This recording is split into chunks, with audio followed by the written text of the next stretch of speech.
So we're going to start with Veronica Mckenzie looking at activism.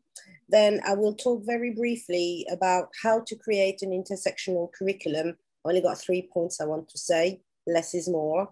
And then we'll finish off with a phenomenal Griselda Beacon. Her, am I saying your name right? ¿Cómo se dice? Yeah, perfect. Perfectly said. Griselda Beacon.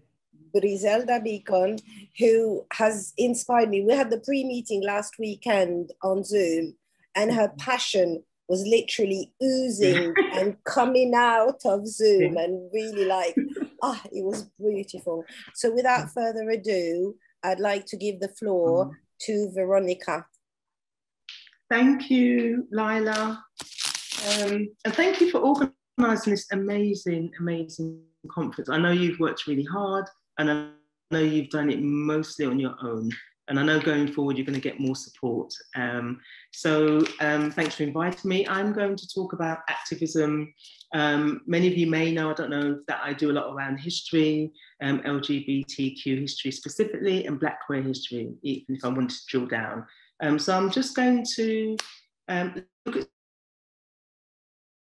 some questions that you might want forward if you're in an educational setting, and if not, these are just questions to ponder when we think about LGBTQ activism, you know, in 2021 going forward. So I'm going to share my screen. So let's have a look. Here we go. So, so the first page is an image of the Smash the Backlash march, which took place in Duckett's Common in Turnpike Lane in 1987. This was a really, really groundbreaking march because it was the first time a Black queer community came out to protest against homophobia and against anti-gay sentiment. And at that march, there were over 2,000 people at the march. There were also trade unionists and community leaders, but the majority of people were Black queer people that were at that protest, and it was a really, really important. So it's a good place to start because it is activism for change. What can Black queer history teach us? Just about me, born in London, of Caribbean parents, lived around Haringey, was involved in the Black Lesbian and Gay Centre as a student, and then went off and did lots of other things. And then about 10 years ago, started again going back into Black queer history and trying to document that as well. And one of the things we have to always be cognizant of is that definitions can change, you know, terms change. So we've got, you know, Black, white, lesbian and gay, straight, men and women. You know, a lot of these terms are evolving and changing depending on what, you know, society, how society evolves. And a brilliant example is the use of the word queer, which at one point, you know, wasn't a word that a lot of people adopted, and now it's been reclaimed. So it's always evolving. Language is always evolving. So that's just to keep that in mind when you look at Black queer history or any kind of LGBTQ history, that, you know, words that you would use then, you might not necessarily use now. So a very important date is 1981, because that was when the Black gay group was founded in London. And here we have a flyer of the Black gay group. It was renamed to the Lesbian and Gay Black group a couple of years later. And they used to meet on a Friday evening at Gay's Word, and then they moved to Marchmont Centre in the centre of London. And it was the first Black gay group formal meeting. And it was a lifeline for a lot of people. The same year, the Black lesbian group started. And interestingly, that came out of a conference for Black women where Black lesbians were not given any space to speak. So Black lesbians had to reclaim their own space within that. So then now we start to see within marginalised communities, people who are further marginalised having to find their own space and having to claim that space. So the first question is, when we look at Black queer spaces, or when we look at queer spaces in general, can any one space work when we look at the queer community with all of the diversity within it? I hear a lot of people saying we should have a queer space, or we should have a centre. In the past that's happened. In the past, that the differences have, meant that, there was fractures and the centre closed. So it's one of these things that, ideally we think it'd be great to have one queer space, but would that ever really work? 1983 was also a really pivotal year, and it was pivotal because from the UK point of view, it was the first attempt to document what was happening in Black lesbian lives. And this, we've got an image here, which was on the 1983 edition of the Black Lesbian Handbook. And this image has only recently been reclaimed. So 38 years later, we now know who took this photo.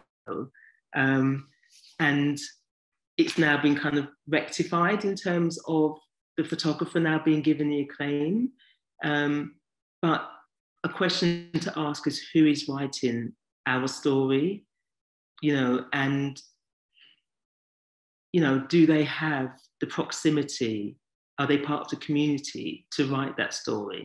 It's just a question just for us to kind of think about. I'm aware we don't have a lot of time.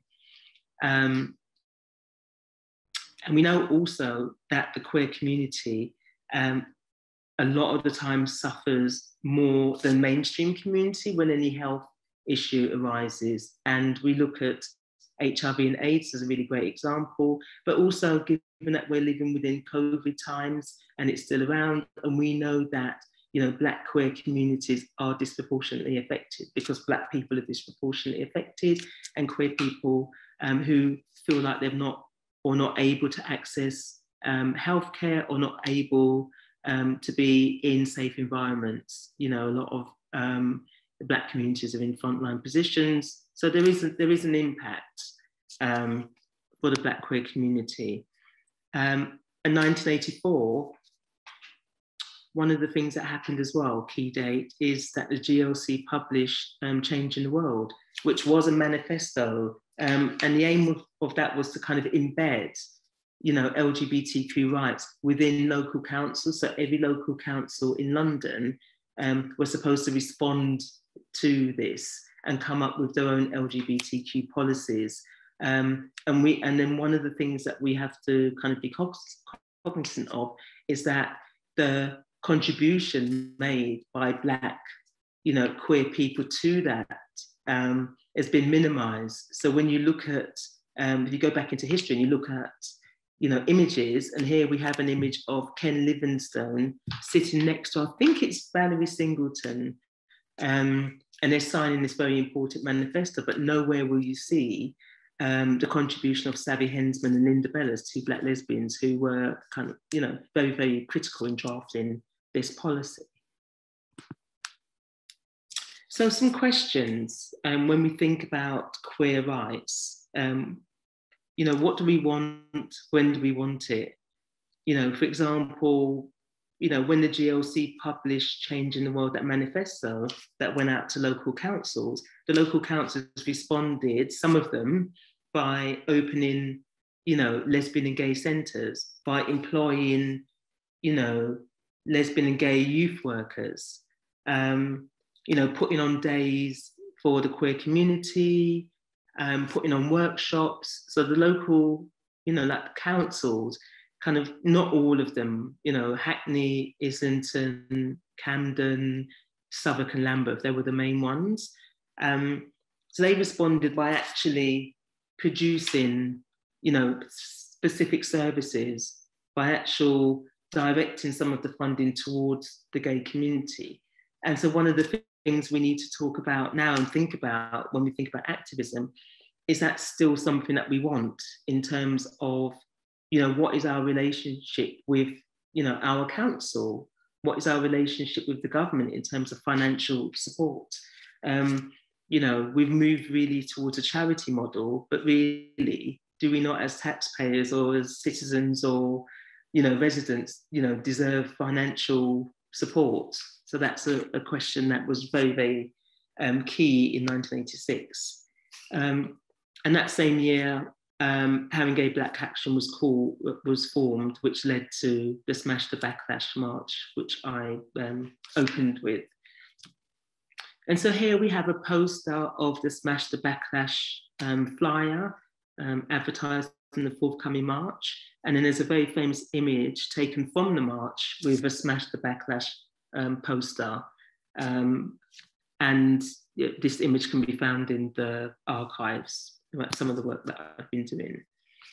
In 1987, also saw a number of groundbreaking lesbian and gay conferences which took place in London.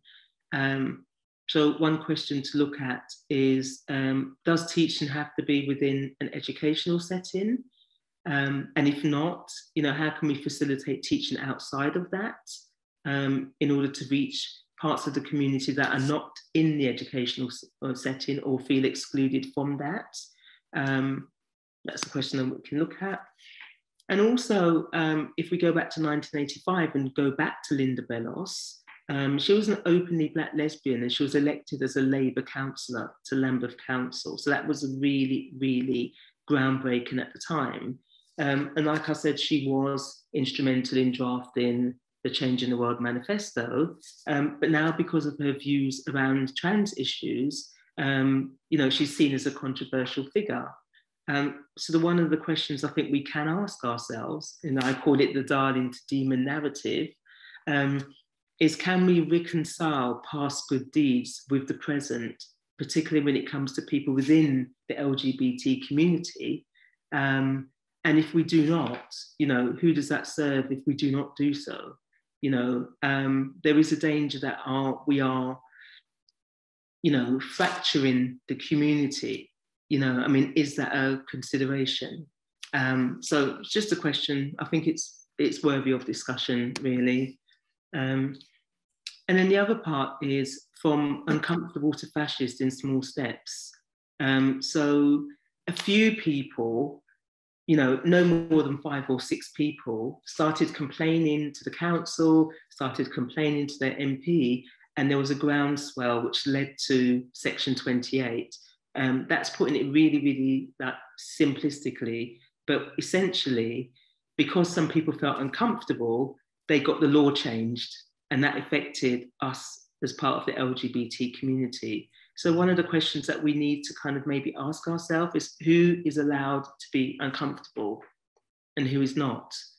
And why is it that, the LGBT community are not allowed to be uncomfortable, but other bits of the community can?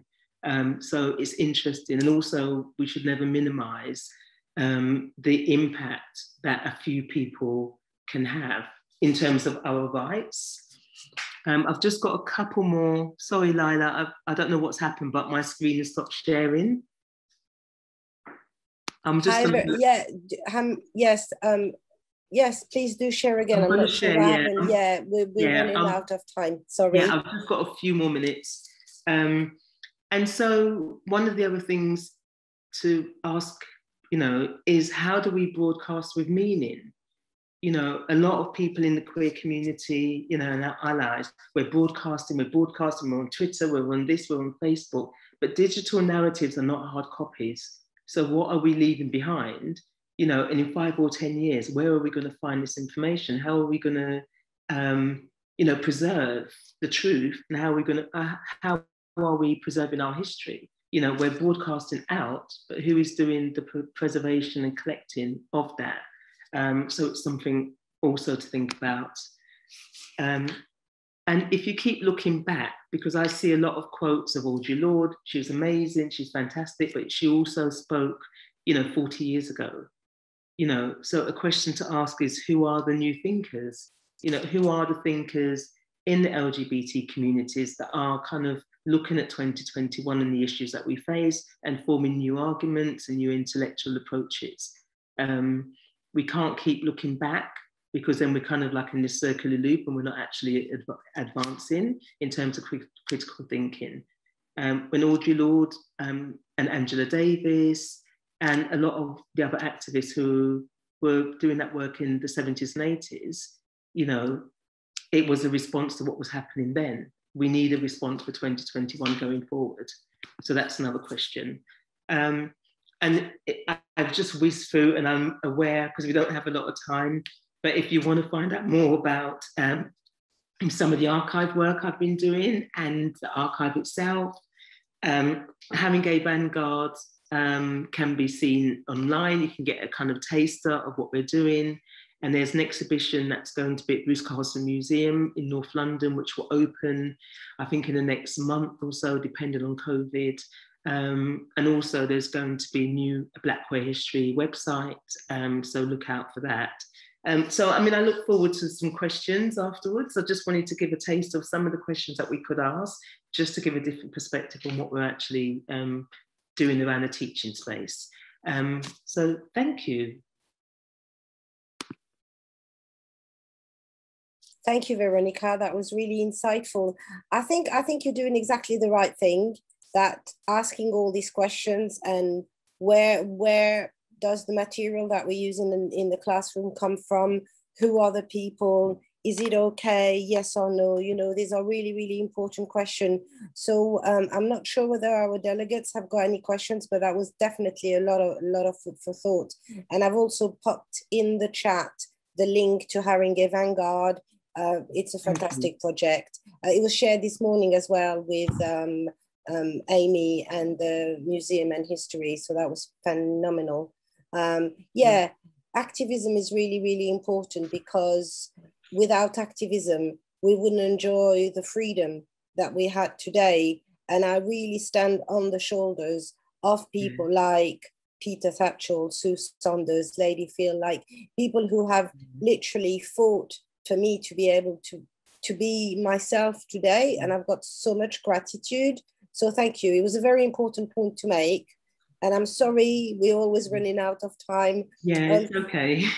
The connection with your internet kept on coming in and out, so we missed some of the things at the beginning. Really? Yeah, it wasn't a very good connection. But we'll see. I'll have a look at the recording, and maybe you can re-record that and send it to us, so I can put that as a video. Yeah. Okay. Yeah. I don't know what's. Yeah, it's all going wrong. Thanks for the history lesson, Veronica. That's what people are saying in the chat. Okay, so I'm just going to talk about 3 things, which I think are very important, irrespective of what you teach, where you teach, and it's a model that I'd like everyone to basically adopt. I'm going to share the screen and I'm going to read from the screen. So the model that I'd like to propose is threefold. First of all, people and educators need to be trauma informed, and trauma informed we can look at it from many angles, but I'd like to suggest a couple. So historical trauma, which includes decolonizing the curriculum or having a more accurate representation of the curriculum and not just looking at subjects in silo. So for example, when you're teaching French, you could look at where is it spoken in 29 countries. Why? Because France colonized those countries, and the language we use is also important. These countries were not conquered, as stated in Britannica.com, but invaded. And then the second aspect of trauma is personal trauma. So you cannot look at someone and guess what their background and experiences have been. My background is in ESOL, which stands for English to Speakers of Other Languages, or ESL in North America. Many people attending my classes are from refugee background, many of whom have suffered trauma. And for me, being trauma informed means being mindful of potential triggers and having system in place to support them, but also the trauma that people may experience as a result of leaving their home or the current pandemic. One might also have mental health issues, etc. So I think thinking about trauma and how we can support people who have experienced trauma is a really important aspect of teaching. The second aspect is about, and it's not just teaching actually. I think if you're a manager or even if you work for a business, it's an important thing to bear in mind. The second one is bias aware. So breaking down stereotypes and being aware of our own prejudices is a very good to start. And if we're looking at LGBTIQ plus lives, for example, some of the myths commonly heard in my sector saying you cannot embed LGBTIQ plus within classes where people have low level of English. Well, looking at the language we use and asking about pronouns when referring to partners and siblings rather than husband and wife, sister and brother will lead to more inclusive curriculum. I'm just going to pause from my presentation for a second, saying as a French and Spanish speaker, I am aware of the restriction in other languages, but since this conference is in English, we'll have a lot more freedom to use gender neutral language in English. I have written narratives for my classes, which included themes such as domestic violence, social isolation, my journey to the UK. And by creating relatable and meaningful content, we will develop more than just reading, writing, speaking, and listening skills, but skills like empathy, critical thinking, and compassion. And compassion is the last point I want to make. So compassion is about kindness and fostering an environment where people are free to make mistakes, to experiment and express their authentic selves, challenging discrimination compassionately, eliciting the difference between accept and agree, eliciting the difference between an insult and an opinion. This needs to be contextualized within a whole organizational approach and include the use and collection of data so that the context reflects the local population, understanding data with relations to gender, race and ethnicity in relation to achievement, success and progression, having a zero tolerance policy with regards to discrimination, easy access to resources and knowledge sharing and training, making every group visible and represented 365 days a year. Sorry, not a week, a year, not just for Black History Month or LGBT History Month or Disability Week, etc. Organizations need to have supporting forums to raise issues. A clear and visible commitment from senior leadership is key. In places where I've worked, where I've failed to secure the principal's support, it failed. But also we need funding. The ESOL funding in the UK has been slashed by the UK government more than half, in fact, over the last 5 years. Other factors include our exit from the EU, the immigration law, and many other socioeconomic factors which contribute towards a hostile environment for people of color. Digital exclusion has been highlighted by this pandemic, with the most vulnerable groups not being able to access the ESOL provision due to not having a mobile phone or not being able to access the internet in libraries when they were closed. So giving people the tools to access learning is part of having a compassionate curriculum. To end on a positive note, I want to highlight how kind people have been and how this conference would have not been possible without the support of the people here today. So we are stronger together. I want to thank you all and welcome any questions you may have. I'm done speaking. Any comments from my fellow panelists? Wonderful, thank you. Thank you so much. Does it make sense? Absolutely. You were talking about our own experience as educators, as if I could start with my part now, I would like to link it with what you just said. I became very emotional when I listened to you. And I remember our talk when we were preparing for this, and when we were saying about we are all within the spectrum. And I think, and I connected to what Veronica was saying about being voiceless and silenced voices. And we are, in one way or another, we were silenced voices. Imagine my situation being a foreign speaker of English, becoming an English teacher or a teacher of English when English is not my mother tongue, how voiceless I am in this context, right? What can I say? Who would listen to me? And all of a sudden, here we are today, thanks to those actions that were taken in the past that we are now enjoying, and we need to continue so as to have more and more representation. So that's why I became so emotional. Thank you. Veronica, any comments before I move on to Griselda? I think it's also important to put yourself in the shoes of not the educator, but the person who's been supposedly educated.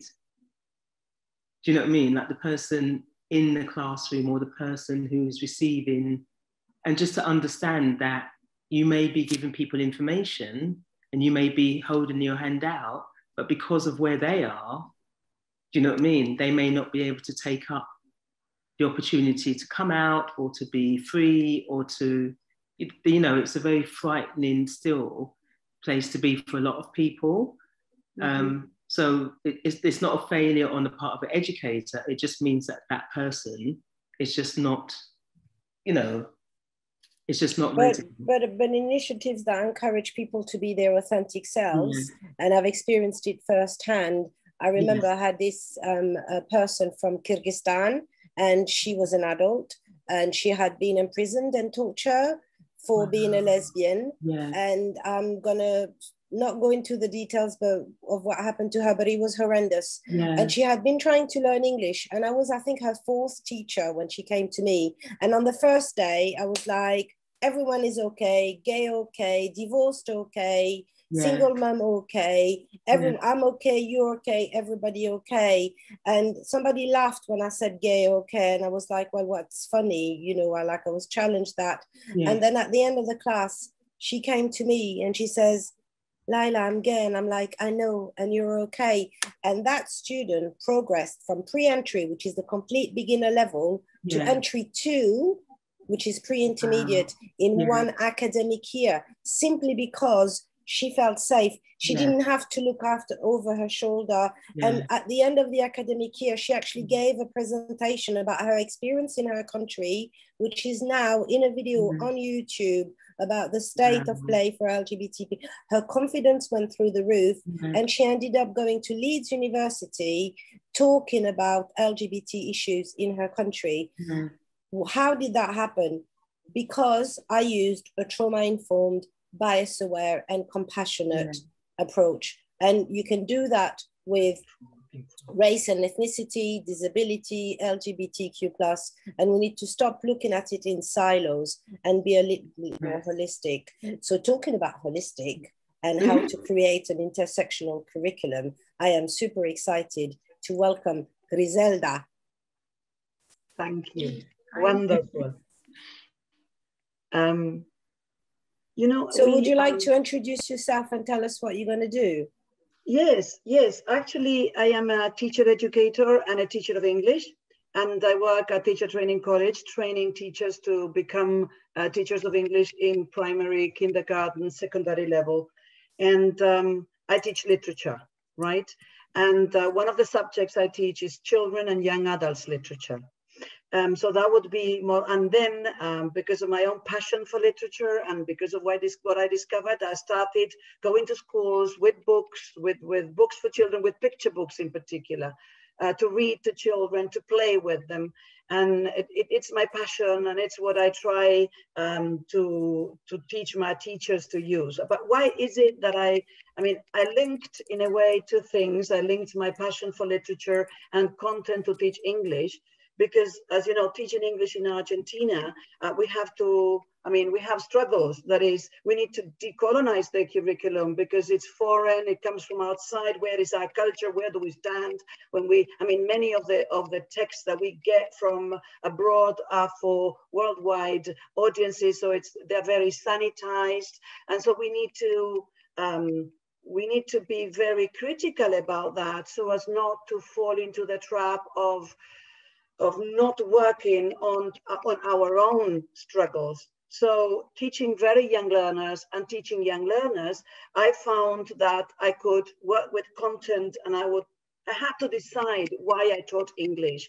And so the decisions I took is English is a vehicle, and that vehicle is to learn something else. And what I would love them to learn is to be critical thinkers, to develop empathy. And I will take up your words, Laila. You said, and compassion. So why? Because if we start from kindergarten onwards, then we would develop a community that would take action and would go for change. So how do I do that? With picture books. And I have loads and loads of picture books for all sorts of inclusion, as you can see, and I have only some.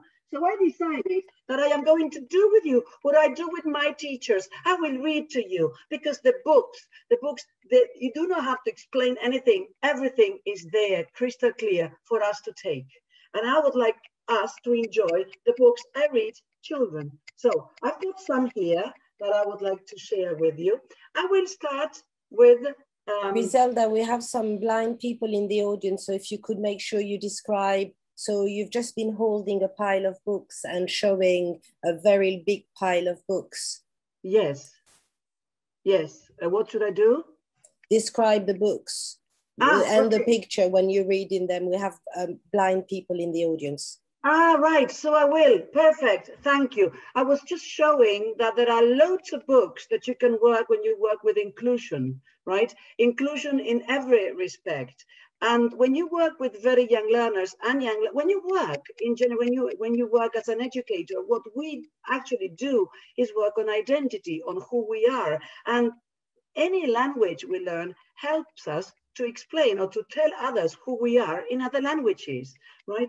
And so working with identity, the first book I would like to read you is this one, which is I'm a Girl.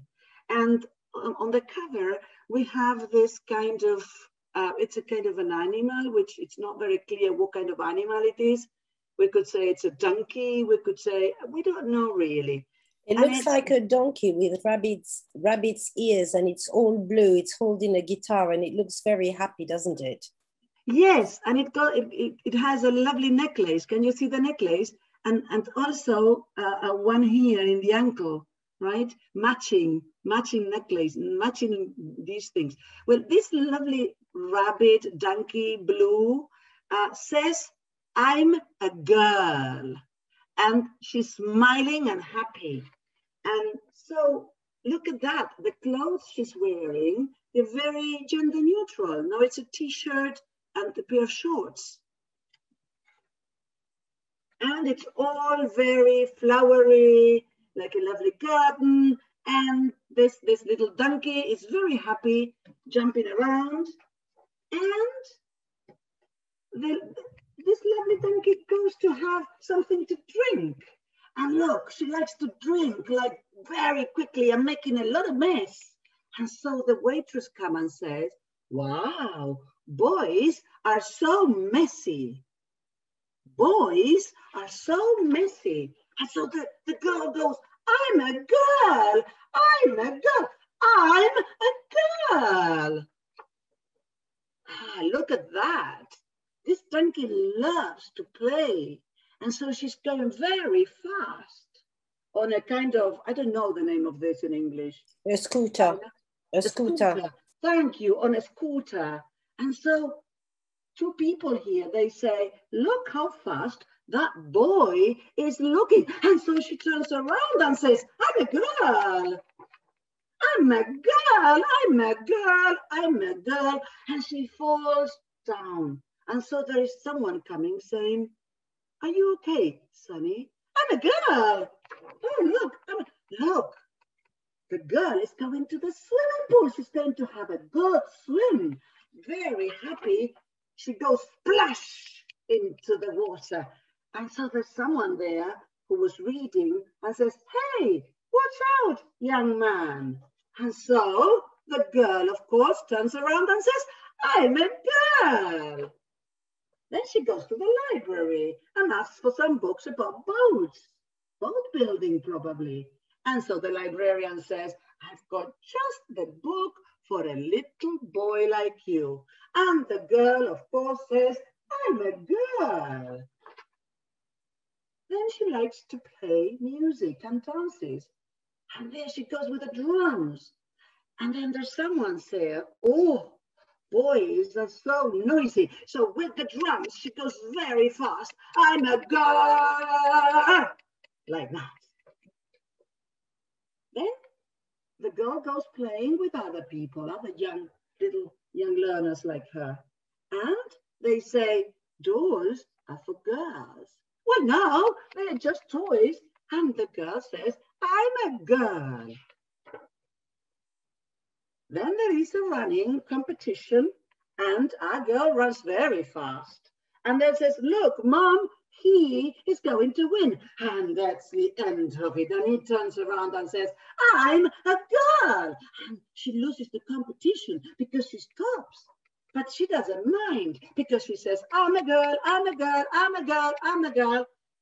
I'm a, and look at that, a little lion says, boy. And they start dancing together. I'm a boy, I'm a girl, I'm a girl. And then it says, it's brilliant to be us. And that's the end of the story in which both of them play. And actually, what we never know is what gender the animal is. Actually, this little rabbit, donkey, decides on her own. She wants to be a girl, yes? And we take it. She is a girl. This is one of the books we read. And, I want to be in your classroom. I'm sure the kids absolutely love it. I can feel your enthusiasm and passion. Yeah, you've made it show like really easily and really clearly how to make it, to usualize, as Sue Saunders. You know, it's not about normalizing, it's about usualizing. And by putting it in children's book and including it in the classroom, it's just a non-issue. Derek is saying great lesson in what it's like for trans kid, for example. Absolutely. Exactly. Absolutely. What's the name of the book? The name of the book is I'm a Girl. Obviously, I'm a Girl, yes. Of course, by Jasmine Ismail. By Jasmine Ismail, fantastic. And the wonderful thing is that the book never says, and that's the good thing, is what the girl believes, right? Yeah. And that is what we take and accept, we respect, yes? Can we have another story, Griselda? I really like the one about the Black Latina. Yes, Julian is a mermaid. That one. Julian is a mermaid. Julian está una, ¿cómo se dice?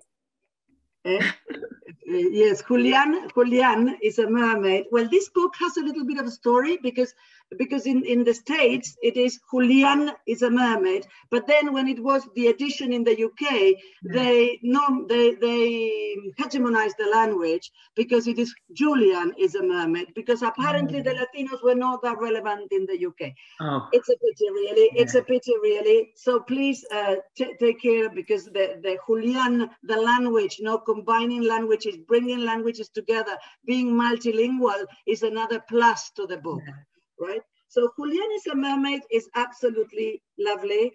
So there's a picture on the cover of a black kid wearing feathers in their hair, and it looks like they're wearing the bed sheets really as a long train. Yes, you will see what that is. You will see what that is. Yes, and then there is this little picture here, which is amazing, because we have Julian and then Julian's reflection, yes, with his hair loose. So apparently there's something else. Now the story begins with a lovely end paper, and the end paper covers the swimming pool, where there are lots of elderly ladies, probably practicing aqua gym, and this little boy, but we don't know anything about the little boy. But then we see this page, and then we see that one of these ladies is with the little boy, and they're going to the subway station, and there are 3 mermaids following. 3 mermaids. Remember the title, Julian is a mermaid. Julian hasn't seen them yet, but Julian sees them when they are in the subway. And Julian adores mermaids, and Julian looks at these gorgeous mermaids, and of course he starts daydreaming. Look, Julian dreams he is in the ocean. Look at his hair, all free.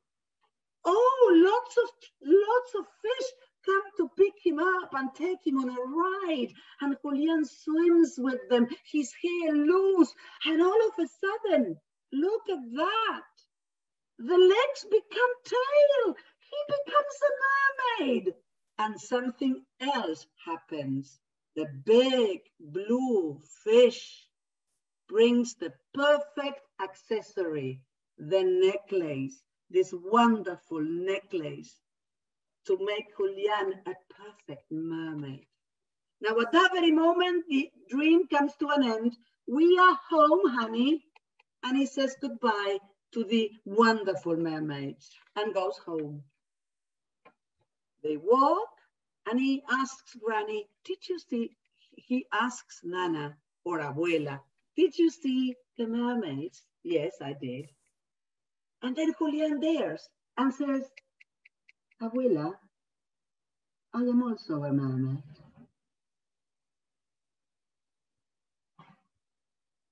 Be good. I need to take a shower. That's the only thing we hear Granny say.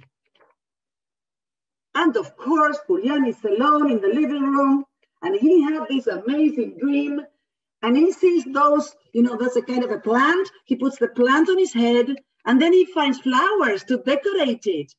Oh, I look lovely, he thinks, but there's something else. The tail, of course. Yes, the curtains, these wild curtains, they are perfect. And now Julian is ready, and Granny comes back. Oh my, Granny disappears. Julian is worried. What is going to happen? What is going to happen? Is he going to be cross? Is it because I took the curtains? Is it because of the plant? Is it because of the flowers? Granny comes back. Come here, honey. This is for you. For me. Thank you. And grandmother gives a pearl necklace, the same one that was in the dream, wasn't it? Exactly the same. And she is wearing the same dress, a blue dress with stars on it, exactly like that huge fish who was so friendly under the sea. Kids make the connection straight away. It's the same big fish. It's Granny. And Granny takes Julian by the hand and says, come with me. And where do they go? There's lots of people on the street. And then Julian says, mermaids, because they are going to the sea festival where everybody is dressed like mermaids and other fish, yes, and they enjoy this parade, this pride parade by the sea. And Granny holds Julian's hand. And that the ones who lead the parade, of course, are the three gorgeous mermaids Julian admired when they were in the subway. And that's the end of our story. Next time, when they go to the swimming pool, everybody is mermaids. And that's the end. Okay, bravo. What I really love about that story is that Julian is Black, and the whole family is Black, and it is Derek said Granny's rocks, absolutely Granny's rocks, but there is so little representation of people of color with different gender identities and expressions. That's why I love that story so much. I mean, the first time you read it to me, Griselda, it made me really, really emotional.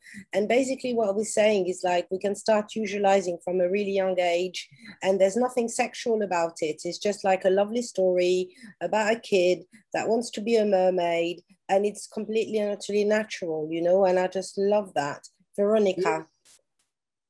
You know, I think the book is fabulous. I know. And it's beautiful. You know, it's beautiful to look at as well. And yeah, it's extremely, yeah. Yeah, and that's Sylvain, sorry. Yeah, no, I'm just saying, so that is compelling and engaging as well, because it's, you know, beautiful to look at and the message is so strong. But also there's the cultural references as well, which you don't see in a lot of books.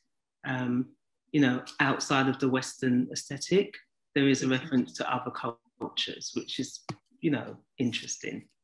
So, absolutely. Now that you said that. Sorry, Griselda, because Silvana is saying that Black Latino community is underrepresented in Latin America. So that's why I was so moved, because it's Latin, but it's like Black Latin. So it's a minority within a minority. And that meant a lot to me. What did you want to say? We're running out of time, people, but we're the last one, so we can do what we want. It took me a bit longer because of the books. I'm so sorry. Thank you, Laila, for explaining the aesthetics of the image. Thank you very much. I couldn't do both things while I was, you know, checking on the story. How do the kids react when you read the story? Do they go, or is it like, what's the reaction? No, they love it, because it is about playing. I mean, the kids, when they are in kindergarten or when they are in lower primary, there's a lot about costumes and dressing up. So it's actually part of their game, part of their play. And that is what we teachers sometimes ignore, that children, you know, being gender creative when they are very little is part of their reality. That's what they do. And it's our, sometimes it's the view of the adult, the one that puts limits to their imagination. And so this is more about us teachers than about the children themselves. I agree. So I want to thank everyone for attending. It's been a phenomenal day. I've been inspired, moved. Can't remember. I think I'm probably drained as well a little bit, but I've enjoyed it, you know. So closing remarks, Veronica. I mean, I would say that this is such an important conference. You know, it's and especially having the input from people around the world. You know, you've got such a diverse panel, and the contributions are really valuable because they're coming from outside the UK. Sometimes we can just get a big bog down with what's happening right under our nose, and it's you know, so that's really refreshing as well. So yeah, I had one panel which has no Brits in it. Wow. It was just like America, Mexico, and South Africa.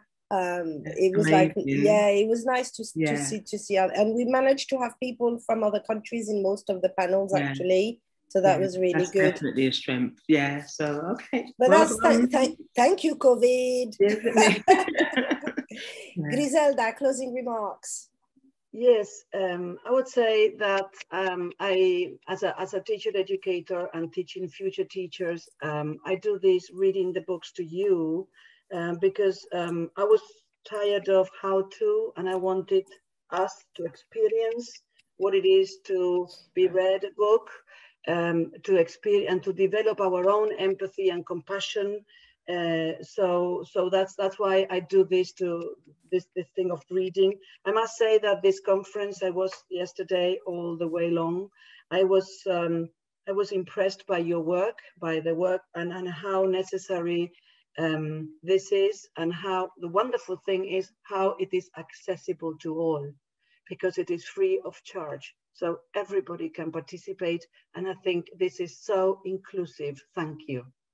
Our panel, we started off by looking at activism and what histories are we saying and whose history are we saying and why and who are the voices and how old are these voices, how young, and whose narrative are we doing? And then we moved into like an intersectional model based on trauma-informed, bias-aware, and compassion. And then we just finished just with practical. There it is. That's the book. This is how you do it. No big deal. Boom, shakalaka, boom, boom. Easy peasy, lemon squeezy. There we go. So I want to thank you all so very much for staying until the end. I mean, it's been a very long day if you've been with us right from the beginning. We are encouraging people to take this conference beyond the virtual space and implement what it is that you do in your own settings. So I'm going to love you all and leave you And I hope that some of you can join us tomorrow. Thank you. Bye-bye. Okay. Bye.